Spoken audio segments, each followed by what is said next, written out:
মাছ ধরার fishing boat তারা জাল গুছিয়ে সাগরের উদ্দেশ্যে রওনা দিতেছে। 10 থেকে 15 দিনের জন্য সাগরে মাছ ধরার জন্য যায়। তারা তাদের প্রয়োজনীয় সরঞ্জাম, খাওয়া দাওয়া, পোশাক আশাক, যত ধরনের যা কিছু লাগে সব কিছু তারা নিয়ে সাগরের উদ্দেশ্যে রওনা হয়। আপনারা দেখতে পাচ্ছেন বিশাল বড় একটি ফিশিং বোট। এটা এখন সাগরে মাছ ধরার জন্য যাবে। এই বোটটিতে রয়েছে প্রচুর পরিমাণে জাল, 25 থেকে 30 জন লোক, এবং আপনারা দেখতে পাচ্ছেন সবাই প্রস্তুত এই সাগরে মাছ ধরতে যাওয়ার জন্য। ওই মাঝির পিছনে বক্স দেখছে, এগুলোর মধ্যে হলুদ, মরিচ, ডাল এসব রাখা আছে, এবং পিছনে ওই বক্সটা দেখছেন, এটার মধ্যে রান্না করে তাদের স্পেশাল রাঁধুনি রয়েছে।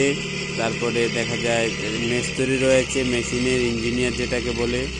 তারপরে রয়েছে মানে এই বোটটি চালানোর জন্য মাঝি, গ্রামের ভাষায় তাদেরকে মাঝি বলা হয়, এবং এক একজনের কাজ এক এক রকম। তারা তাদের কাজ মানে বুঝিয়ে দিয়েছে সবাইকে, দেওয়ার পরে এখন তারা সাগরের উদ্দেশ্যে রওনা হইতেছে। আপনারা দেখতে পাচ্ছেন এটা হলো ভোলা জেলার সবচেয়ে বড় মাছ ধরার ঘাট। এই ঘাট থেকে প্রচুর পরিমাণে বোট সাগরে মাছ ধরার জন্য যায়।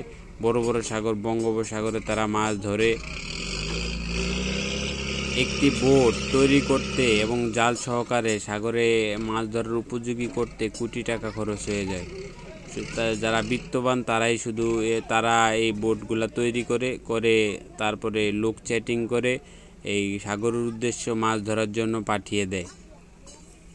যদি ভাগ্য ভালো হয়, একবার জাল ফেললেই কোটি টাকার মাছ পেয়ে যায়। এই বোটগুলা এরকম।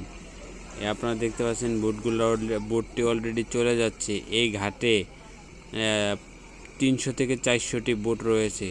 কিছু বোট এখনও ঘাটে আছে, কিছু বোট চলে যাচ্ছে সাগরে মাছ ধরার জন্য।